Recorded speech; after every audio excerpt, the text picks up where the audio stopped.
Dans l'assemblée des saints, assoiffé je me tiens, que ton onction descende sur moi.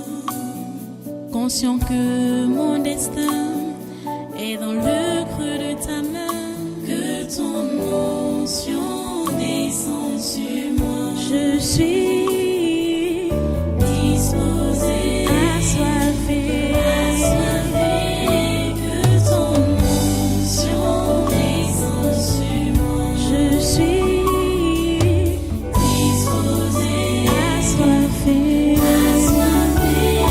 que ton onction descende sur moi.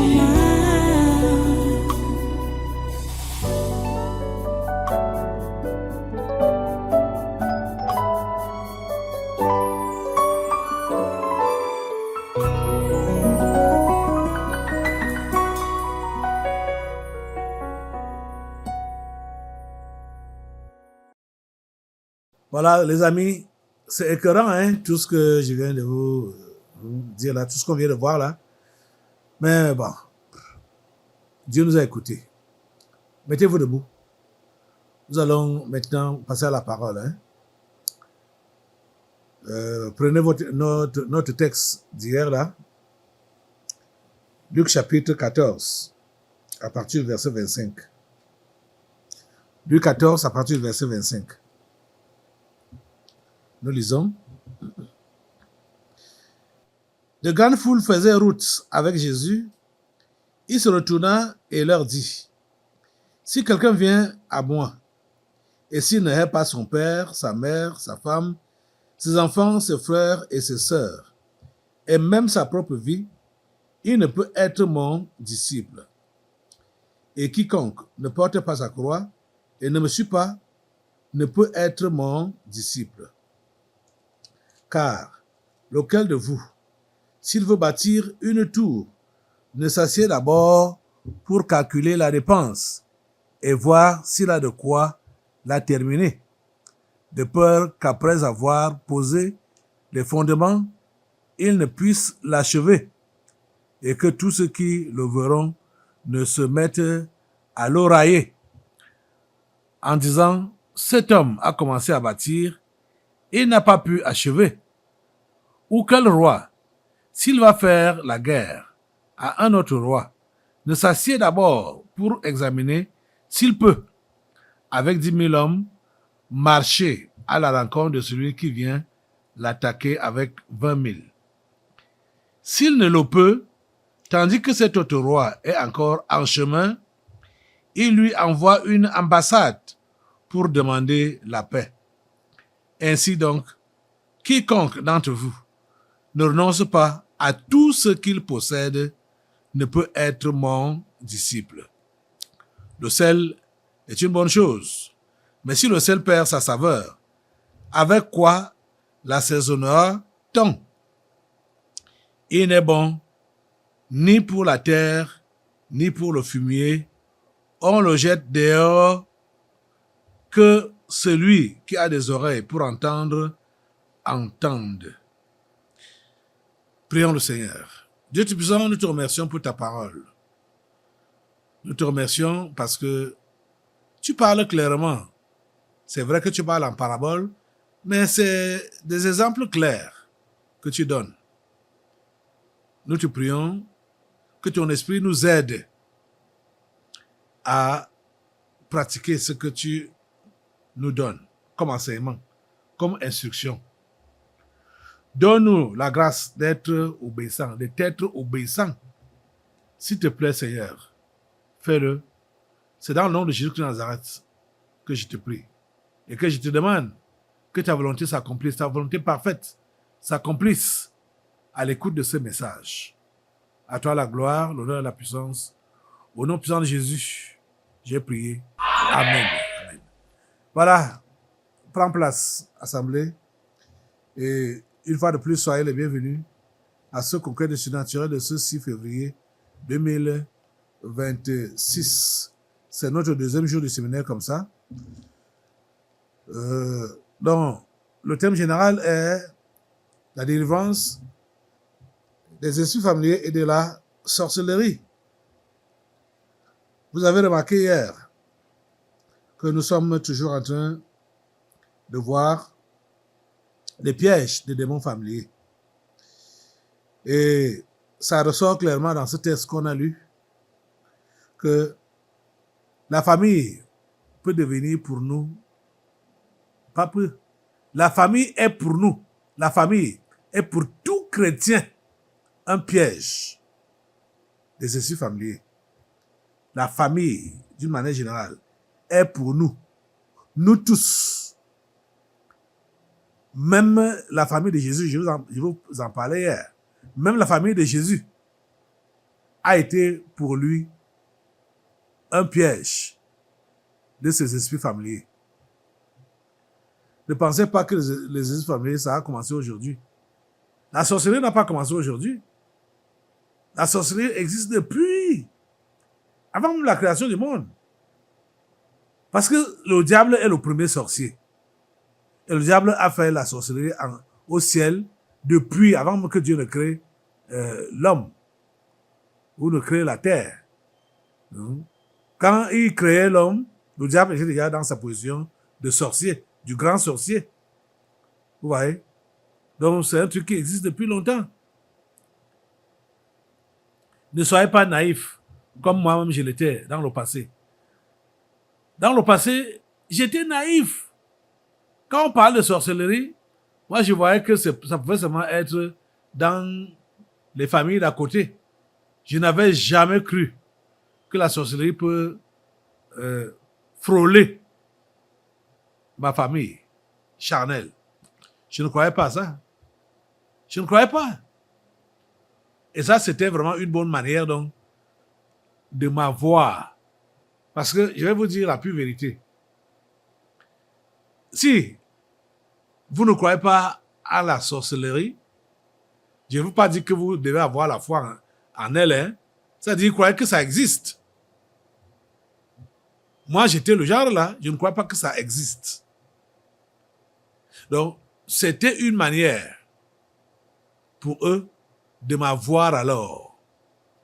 Je vous assure, pour beaucoup d'entre vous, vous avez vu ma tante charnelle qui m'a élevé, qui était sorcière et qui a été délivrée, du moins, dont la sorcellerie a été révélée ici même au Tabernacle de la Liberté. Dans le passé, des soupçons couraient qu'elle était sorcière, qu'elle a fait des choses qui ont été dites ici pendant cette délivrance-là. Ces choses-là avaient été dites dans le passé. Moi, je ne croyais pas ça. Quand on me rapportait ça, je leur ai dit, pardon, allez loin avec ça. Allez loin avec ça.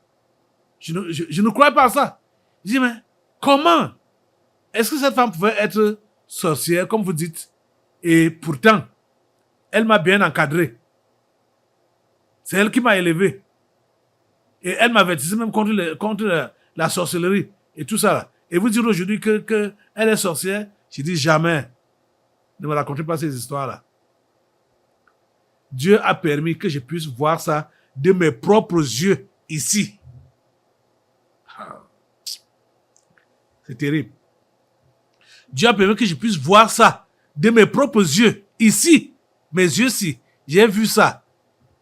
J'ai vu qu'elle était sorcière. Comprenez ça? Et je lui ai demandé d'abandonner ça. Elle a refusé. Elle a refusé. Je lui ai demandé de se repentir, d'abandonner ça, que ça ne sert à rien. Elle a refusé catégoriquement. Vous comprenez ça? Elle a refusé. Et comme elle a refusé, je l'ai déposé au carrefour. Je vous dis la pure vérité. Je l'ai déposé au carrefour. Je ne lui ai même pas donné 5 francs. Je l'ai déposé au carrefour. Je lui ai dit, va chez toi. Ça suffit comme ça. Je n'ai plus rien à faire avec toi. Cette femme est partie. Sans regarder derrière. Elle est partie. Comme je vous dis là. Okay. Les amis, la sorcellerie est réelle. Elle est réelle. Donc, les amis, c'est pour dire quoi? Je vais vous faire comprendre que la sorcellerie est réelle et que les pièges des esprits familiers sont réels.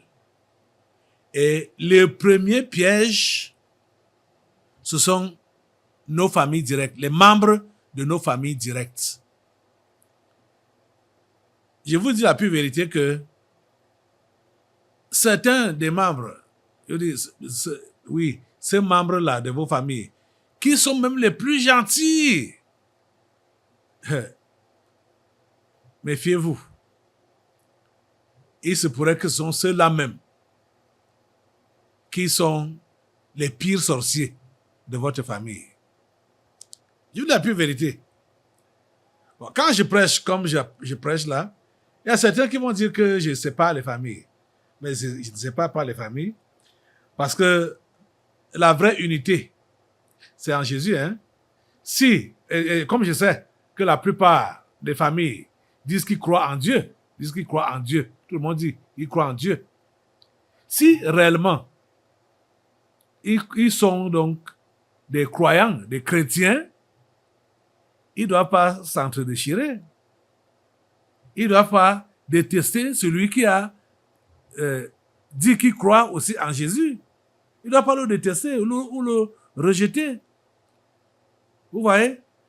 Ceux-là qui persécutent ceux qui sont convertis dans les familles, ce sont les persécuteurs-là qui sont des sorciers.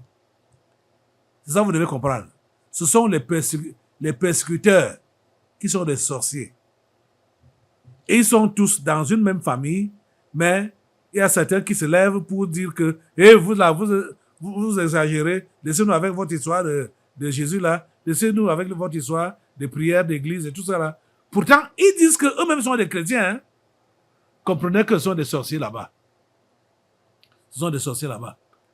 Parce que celui qui croit, comme toi-même tu crois, ne peut pas te combattre. Non, c'est impossible. C'est impossible. C'est pourquoi il faut que vous autres chrétiens, vous puissiez réellement comprendre que vous avez besoin d'une conversion authentique, une conversion sincère, hein, authentique, de façon que vous allez manifester la nature de Jésus dans votre milieu chrétien. La nature de Jésus, c'est quoi? L'amour. Vous allez manifester l'amour. Parce que vous ne pouvez pas dire que vous êtes converti, vous êtes chrétien, vous êtes dans une même communauté, une même église, et entre vous, il y a des querelles, des luttes, des bagarres, hein, ainsi de suite. Ça ne donne pas, ça n'a pas de sens. Vous comprenez? Si des choses comme ça là persistent au milieu de vous, comprenez que certainement, vous n'avez pas encore mis en pratique l'enseignement que Jésus donne ici.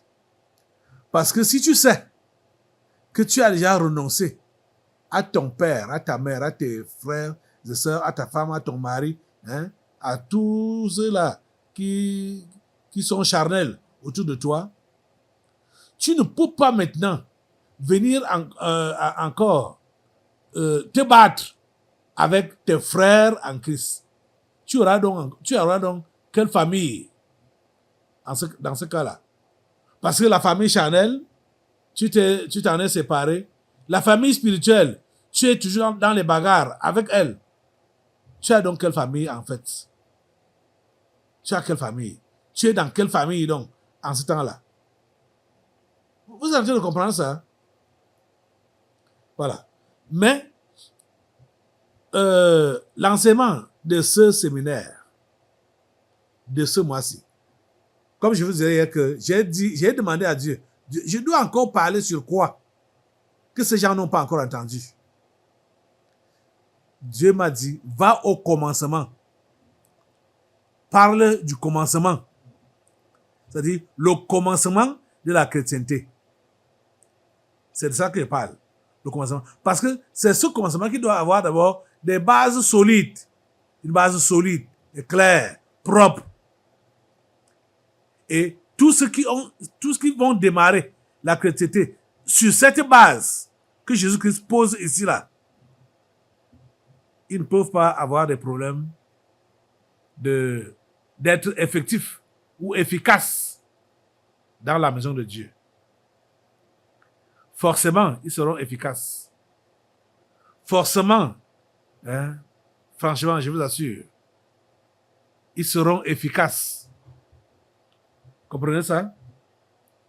Donc, voilà donc comment la chrétienté commence. D'après l'enseignement de Jésus, tu viens à lui. Si quelqu'un vient à moi, qu'est-ce que tu dois faire? Il faut haïr ton père, ta mère, ta femme, tes enfants, tes frères, tes sœurs et ta propre vie. Ta propre vie. Donc, tu renonces à toi-même. Donc, à tes intérêts personnels, à ton moi, à tes privilèges. Tu dois le faire pour être appelé disciple de Jésus-Christ. Comprenez? Et j'étais en train de dire hier que quelqu'un peut vraiment croire. Et dans les débuts, parce que les zèles, ou le zèle du début, c'est un zèle que la majorité de ceux qui ont cru effectivement en Jésus ont. Ce zèle-là n'a peur de rien. Ce zèle-là veut déjà propulser la personne au ciel. Quand la personne vient de se convertir. Le zèle du début là. Et ce zèle-là peut donc permettre à ce que cette personne décide de se détacher de tout ce qui est charnel. C'est-à-dire de sa famille charnelle. Mais chemin faisant, il va dire, oh, ben, je ne vais pas quand même exagérer. C'est quand même mon père. C'est quand même ma mère. Ce sont quand même mes frères et sœurs. Hein? C'est quand même mes amis d'enfance, mes amis du village, du quartier. Nous sommes dans le même quartier. Comment je ne peux pas passer comme ça, sans les saluer, sans leur dire bonjour, sans... Quand le temps est passé et tu as commencé à voir ces pensées-là dans ta tête, il faut savoir que tu as fait, comme Jésus dit ici, donc, tu n'as pas calculé la dépense. Tu n'as pas calculé la dépense. Hein? Quand tu t'es engagé là, tu n'as pas calculé la dépense. Il faut que tu puisses calculer la dépense. Hein? Tu comprends ça? Non. Je voudrais d'abord finir même avec le verset 27 que j'ai commenté hier. Parce que hier, c'est sur ce verset qu'on s'est arrêté. Et quiconque ne porte pas sa croix et ne me suit pas ne peut être mon disciple. Porter sa croix. Tu as bel et bien cru. Tu as commencé à porter ta croix. Très bien. Mais tu penses à l'heure actuelle que tu l'as déjà trop porté. Parce que porter sa croix, ça veut dire accepter les souffrances, accepter le rejet, accepter les humiliations, accepter les persécutions. Vous comprenez ce que j'ai dit par accepter? Ça veut dire que tu ne murmures pas quand cela t'arrive, que les gens te rejettent à cause de ta foi, que ta famille te rejette à cause de ta foi, qu'on te refuse du travail à cause de ta foi, ou bien même qu'on te renvoie du travail à cause de ta foi. C'est que tu es en train de porter ta croix. Tu dois la porter et tu ne dois pas la reposer. Je veux dire, tu ne dois pas la déposer. Donc, tu ne dois pas te reposer de la porter, ta croix. Et tu dois la porter tous les jours. Tous les jours. Jésus a bien dit, tous les jours, tu dois porter cette croix. Tu comprends? Elle ne doit pas être encombrante pour toi. On raconte l'histoire de quelqu'un qui a eu un songe ou une vision. Bon, je ne sais pas dans quelle mesure ça peut être vrai, mais c'est une illustration qu'on peut donner comme une parabole. C'est-à-dire, celui-là avait donc cru en Jésus et il a vu que Jésus lui demandait de porter sa croix. Il a pris sa croix. Il portait sa croix. Bon, là, c'était une croix physique. Hein? Ils ont illustré ça avec une croix physique. Et en portant cette croix, il a commencé à se plaindre que Jésus, cette croix que tu m'as donnée à porter, elle est tellement encombrante. Vous savez que, en ce qui concerne les croix qu'on est appelé à porter, ce ne sont pas des croix physiques que le chrétien est appelé à porter. Hein? Mais l'illustration est allée dans le sens là que c'était une croix physique. Ok. Chacun a donc sa croix. Personne ne porte la croix de l'autre. Chacun a sa propre croix. Comme Jésus a eu sa part. Et c'est comme ça que nous, chrétiens, nous devons nous préparer à porter notre propre croix. Pas la croix de mon père ou de ma mère, ou de mon frère, ou de ma sœur. Ce n'est pas la croix de quelqu'un d'autre. Donc, il portait donc sa croix comme ça. Il a commencé à se plaindre pour dire que sa part de croix là est encombrante. Il dit à Jésus, je veux que tu allèges ma croix-ci. Elle est très encombrante. Bon. Il y avait donc une chambre avec beaucoup de croix dedans. Bon. Ces croix qui étaient réservées aux différentes personnes qui devaient croire. Et chacun devait donc prendre sa croix. Jésus lui dit, ok, va jeter ta croix là-bas. Et tu prends une autre croix qui te convient, qui va te convenir. Comme tu dis que celle-là est encombrante pour toi. Et il est allé, il a jeté sa croix. Il a commencé à essayer les autres croix. Il prend cette croix, il prend une croix, il met ça sur son épaule, il veut marcher, ça ne va pas. Il prend l'autre, ainsi de suite. Jusqu'à ce que il est parti prendre une certaine croix, il a mis ça, il dit, ah Jésus, ça c'est ça qui me convient. En sortant avec ça pour marcher, continuer sa marche, en disant, c'est ça qui me convient, Seigneur Jésus. Le Seigneur lui dit, mais c'est la croix que tu venais juste de déposer là. C'est elle que tu as encore ramassée qui te convenait. Pour dire quoi? Pour dire que chacun a sa croix qui lui convient. Tu jettes cette croix-là au milieu des croix de tes frères et sœurs pour vouloir chercher à porter une autre croix parce que tu murmures que ta part est encombrante. Tu vas te retrouver à reprendre seulement celle-là que tu as jetée, croyant que c'est elle qui était trop encombrante pour toi. Vous comprenez ça? Chacun porte sa croix. Ça, c'était une illustration pour dire que chacun ne peut porter que sa croix. Tu ne peux pas porter la croix de quelqu'un d'autre. Donc, quel que soit le nombre d'années que tu as déjà mis à l'église, quel que soit le nombre d'années que tu as déjà mis dans la foi, ne pense pas que tu es déjà assez vieux ou assez vieille dans la foi pour continuer à porter ta croix. Tu comprends ça? Il faut que cela entre bien dans ton esprit aujourd'hui. Parce qu'il y a beaucoup de gens parmi vous là, qui sont prêts à abandonner la foi chrétienne parce qu'ils estiment qu'ils sont déjà au-dessus de certaines humiliations, qui sont déjà au-dessus de certaines injures, qui sont au-dessus donc de certaines persécutions. Jamais. Tu n'es pas au-dessus de toutes ces choses-là.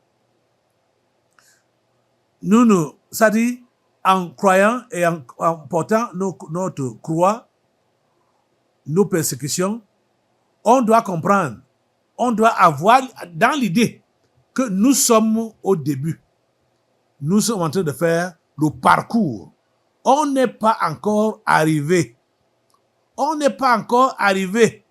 Et le chemin est encore long.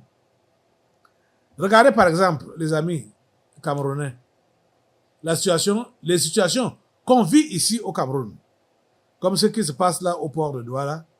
Et nous voyons ceux qui ont la lecture, lisent très bien qu'il y a quelque chose qui ne va pas. Le pays est pillé. Vous, chrétiens, c'est vous qui devez vous tenir auprès de Dieu pour demander son secours, son aide, son intervention. Si vous allez vous plaindre, peut-être certains même peuvent être là-bas au port de Douala, ils sont en train de travailler là-bas. Si vous vous plaignez, comme les païens se plaignent seulement, vous voyez que vous ne faites rien d'extraordinaire. Vous ne faites pas avancer le travail de Dieu avec vos plaintes. Il dit, même si tu subis des humiliations n'importe comment, à cause de ta foi, parce que tu as décidé de ne pas te compromettre, de ne pas vendre moins cher ta foi, de ne pas vendre moins cher ton Jésus, tu restes dans l'intégrité, le Seigneur va te défendre. Il saura te défendre. Mais il faut que tu subisses d'abord. Je veux que tu prennes un peu l'exemple de Daniel et l'exemple de Shadrach, Meshach et Abednego. Voilà ces jeunes gens-là qui ont décidé d'être intègres, de servir Dieu dans l'intégrité, travaillant dans un royaume païen, purement païen. Mais ils ont dit, nous n'allons pas devenir des païens parce que nous travaillons dans un royaume païen avec un roi païen. Nous n'allons pas devenir des païens. Nous ne pouvons pas nous compromettre. Ils ont refusé catégoriquement. Regardez, les trois, Shadrach, Meshach et Abednego, on a décidé de les brûler vifs à cause de leur fermeté. Mais n'est-ce pas ces trois jeunes gens ont été délivrés par Dieu? On a cette histoire-là maintenant qui nous édifie. Mais si vous-même vous étiez à leur place, qu'est-ce que vous feriez? Quand aujourd'hui, vous plaignez de ce qui vous arrive, et vous n'êtes même pas arrivé au degré de Shadrach, Meshach et Abednego. Vous n'êtes pas arrivé au degré du feu, qu'on menace de vous jeter dans le feu, vivant. Chers amis, réfléchissez-y. Cette nation doit être sauvée. Et elle a besoin de gens comme vous, qui vont tenir ferme devant ce gouvernement impie. Le Seigneur a besoin de gens comme vous. Tenez ferme, tenez bon. Donc, même si la persécution vient, même si les rejets viennent, tenez bon. Plus tard, même à partir même de maintenant, on racontera aussi ce que vous avez fait. Comment vous avez tenu bon et comment Dieu vous a délivré. Sans se compromettre. C'est que beaucoup sont menacés. Et À cause de ça, ils veulent déjà fléchir. Ils commencent à vouloir réfléchir comment il faut faire pour diminuer leurs ailes, comment il faut faire pour ne pas exagérer, et ainsi de suite. Ne réfléchissez pas dans ce sens-là. Tenez bon, tenez le coup. Vous comprenez? Tenez bon. Et le Seigneur va vous soutenir. Daniel lui-même, il a aussi tenu bon. Lui, on l'a jeté dans la fosse aux lions. Et aucun lion ne l'a attaqué. Ces lions-là avaient été laissés affamés. Donc pour attendre ce moment-là, pour attendre Daniel. Mais quand Daniel a été jeté dans la fosse, les lions sont devenus ses amis. Il les caressait. Parce que Daniel est resté ferme dans sa foi. Vous comprenez? Ça, c'était leur manière de porter leur croix. Ça, c'est des illustrations. Je ne sais pas ce par quoi toi tu vis maintenant là. Certains, vous êtes là. Peut-être vous avez cru depuis et vous espérez vous marier. Je ne veux pas dire vous espériez, mais vous espérez encore jusqu'à aujourd'hui vous marier. Comme ça tarde à venir, vous commencez déjà à réfléchir comment faire pour que ce désir-là soit accompli forcément. Ce n'est pas vous qui avez votre avenir en main. Ce n'est pas vous qui décidez pour vous-même. C'est Dieu qui décide pour vous-même, pour vous. Si vous l'avez pris comme votre Dieu, c'est lui qui décide pour vous. Donc, vous n'avez qu'à abandonner ça entre ses mains. Et à ne plus tenir fermement sur ça. Ou peut-être tu as le désir de travailler à tel ou tel endroit depuis longtemps, mais cela ne vient pas. Et tu y tiens toujours. Tu dis, si ça ne vient pas... J'ai connu une femme qui voulait à tout prix épouser un certain homme. J'ai découragé cette femme parce que je voyais même que ce n'était pas possible. C'est-à-dire, en analysant humainement parlant comme ça, là, je lui ai dit, laisse tes rêveries là. Jusqu'à ce que cet homme s'est fiancé, mais cette femme croyait toujours que elle pourra épouser cet homme-là. Vous voyez, ça c'est un peu bête. Pas même un peu, hein, c'est bête. C'est bête d'avoir ce genre de détermination-là, de fausse détermination. C'est-à-dire s'engager dans ce qui n'est pas juste devant Dieu. Vous voyez? Et vous savez, moi j'ai enseigné ici, que ce n'est pas à la femme de chercher le mari. Ce n'est pas à la femme de chercher le mari. Ce n'est pas à la femme de se décider de ce côté-là. Ce n'est pas à elle. Dieu est ton père et c'est lui qui décide pour toi. Même pour les hommes, Dieu est ton père. Si le moment arrive, il te le chuchote et te montre. Mais sois sûr que c'est vraiment sa voix que tu as entendue et sa direction que tu as pris. Tu comprends ça? Voilà. Je vais arrêter comme ça aujourd'hui. Nous allons continuer demain. Demain matin, à 8h, nous devons nous retrouver ici pour la continuité de ce séminaire. Ce que je veux dire, c'est que votre conversion doit être authentique et que vous devez vous rassurer que vous avez rompu avec la famille charnelle. Parce que c'est souvent elle qui fait pression sur vous pour que vous puissiez sortir des voies de Dieu. Lève-toi pour la prière.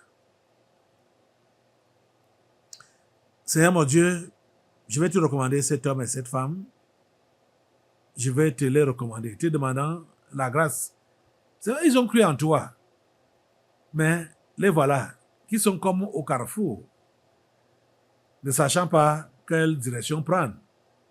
Alors que ce n'est pas toi-même qui les a amenés jusque-là. Donne-leur de rentrer en arrière et d'attendre ta direction. Donne-leur de rentrer vraiment en arrière et d'attendre ta direction, d'attendre ton conseil pour prendre la voie qu'il faut. Merci Seigneur de m'écouter et de m'exaucer. Au nom de Jésus de Nazareth, j'ai prié. Amen. Asseyez-vous.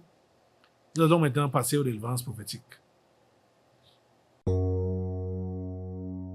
l'assemblée des saints, assoiffé je me tiens, que ton onction descende sur moi. Conscient que mon destin est dans le creux de ta main, que ton onction descende sur moi. Je suis disposé, assoiffé, que ton onction descende sur moi. Je suis disposé, assoiffé, que ton onction descende sur moi.